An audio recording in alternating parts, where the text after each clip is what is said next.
আপনি কি জানেন যখন কোনো বেনামাজি ব্যক্তি মৃত্যুবরণ করে তখন তার কতটা কষ্ট হয়?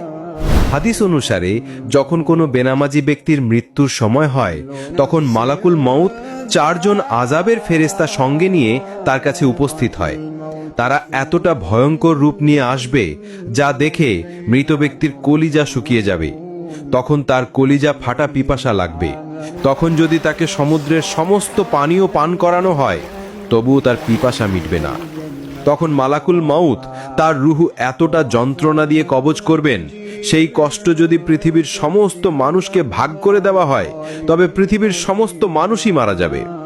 একবার চিন্তা করুন কতটা কষ্ট হবে একজন বেনামাজি ব্যক্তির মৃত্যুর সময়। হে প্রিয় ভাই ও বোনেরা, আমি আপনাদের পায়ে ধরছি, নামাজ ত্যাগ করিয়েন না। কবরের আযাব খুবই ভয়ঙ্কর।